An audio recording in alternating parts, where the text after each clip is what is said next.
বৰহাটৰ উত্তৰ চুমদাৰ ৰঙালী বিহু সন্মিলনৰ লাইখুটা স্থাপন। চৰাইদেউ জিলাৰ বৰহাট অঞ্চলৰ উত্তৰ চুমদাৰ লালপাগুৰি দলঙৰ সমীপত উত্তৰ চুমদাৰ ২ নং দিল্লীঘাট পাণবাৰী আৰু হিলনি নগাগাঁৱৰ সমূহ ৰাজ্যৰ উদ্যোগত আৰু বৰহাটবাসী ৰাইজৰ সহযোগত ৫ আৰু ৬ মে' তাৰিখে দুদিনীয়া বৰ্ণাঢ্য কাৰ্যসূচীৰে প্ৰথম বাৰ্ষিক ৰঙালী বিহু সন্মিলন উদযাপন কৰিবলৈ লোৱা হৈছে।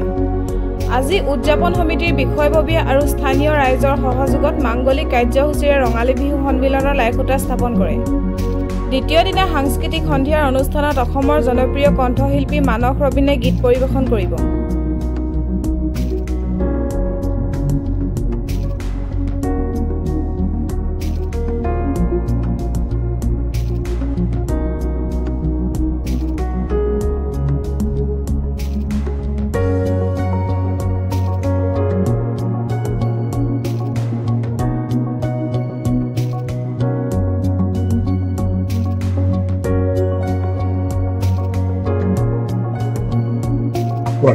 প্ৰথমতে মই আপোনালোকৰ নিউজ চেনেলটিৰ জৰিয়তেই সকলো অসমবাসী ৰাইজলৈ আন্তৰিক ৰঙালী বিহুৰ শুভেচ্ছা জনাইছোঁ।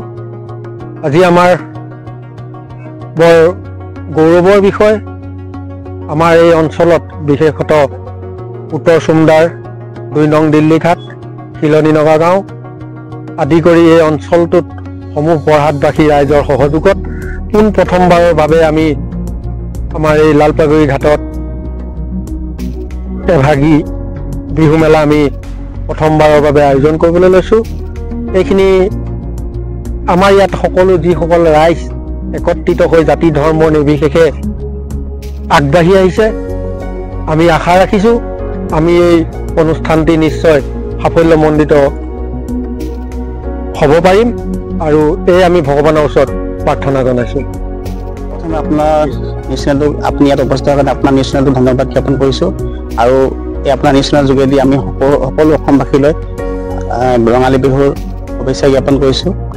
আৰু আমি আজি ৫ তাৰিখে অহা ৫ আৰু ৬ তাৰিখে আমাৰ ইয়াত দুদিনীয়া কাৰ্যসূচী লৈ এখন ৰঙালী বিহু সন্মিলন উদযাপন কৰা হ'ব। তাৰ উদ্দেশ্যে আমি লাইখুটা স্থাপন কৰা হ'ল, প্ৰথম লাইখুটা পোতা হ'ল। তেওঁ আজি আমাৰ গাঁৱৰ ভকত বৈষ্ণৱ আৰু মেধি আহিল আৰু সকলো ৰাইজ সমবেত হ'ল। আমাৰ ইয়াত এই বিহু কমিটিৰ লগত জড়িত সকলো বিষয়ববীয়া সদস্য আহি ইয়াত জড়িত হৈ পিনি আজি লাইখুটা স্থাপন কৰিলে। আৰু ইয়াৰ মাজতে আমি এটা অসমবাসীক আমি বাৰ্তা দিব বিচাৰোঁ যে আমাৰ এইখন বিহু মেলা এখন এনে আগতে অনুষ্ঠিতভাৱে পতা হৈছিল ক'ৰবাত সৰু সুৰাকৈ আদৰণি, কিন্তু সকলো ৰাইজ কেইবাটা বৃহত্তৰ অঞ্চল আপোনাৰ আমাৰ উত্তৰ চুমদা ২ নং দিল্লীঘাট পাণবাৰী হিলনি নগৰ আদি কৰি এটা বৃহত্তৰ অঞ্চলে একগোট হয় সমূহীয়াৰ বাবে প্ৰথমবাৰৰ কাৰণে আজি লালপুখুৰী দলঙৰ সমীপত উত্তৰ চুমদা গাঁৱত বিহু মেলাখন উদযাপন কৰিব লৈছে। এইটো এটা আমাৰ জাতি বৰ্ণ ধৰ্ম নিৰ্বিশেষে সকলো জাতি ধৰ্ম বৰ্ণ নিৰ্বিশেষে একগোট হৈছে, অনৈক্যৰ মাজত একতা হয়। আমি যে এটা মেছেজ দিব বিচাৰিছোঁ যে আমি অনৈক্যৰ মাজত জৈৱ বৈচিত্ৰ্য এটা বৈচিত্ৰতা আছে, বহুত সম্প্ৰদায়ৰ লোক আছে, কিন্তু সকলো এক হয়। আজি আমি অসমীয়া বাপতিসাহোন বিহু সন্মিলনখন উদযাপন কৰিব লৈছোঁ আৰু আশা ৰাখিছোঁ আমি সাফল্যমণ্ডিত হ'ম আৰু সেইবাবে সকলো ৰাইজে আমাক সহায় সহযোগ কৰক। আৰু এই আমাৰ সন্ধিয়া ৬ তাৰিখে সন্ধিয়া সাংস্কৃতিক অনুষ্ঠান আছে আৰু সেই সাংস্কৃতিক অনুষ্ঠানৰ বিশেষ আকৰ্ষণ হৈছে অসমৰ জনপ্ৰিয় কণ্ঠশিল্পী সুৰকাৰ গীতিকাৰ শ্ৰী মানস ৰবীন দেৱ। তেওঁ আহি আমাৰ ইয়াত গীত পৰিৱেশন কৰিব আৰু ইমানে কম। প্ৰথমে আমি এইবাৰ প্ৰথমবাৰ বাবে উত্তৰ চুমদা ২ নং দিল্লীঘাট পাণবাৰী আৰু হিলনি নগাৰ গাঁৱৰ সমূহ ৰাইজৰ উদ্যোগত আৰু বৰহাটবাসী ৰাইজৰ সহযোগত প্ৰথম বাৰ্ষিক ৰঙালী বিহু সন্মিলন আমি ইয়াত উদযাপন কৰিবলৈ লৈছোঁ।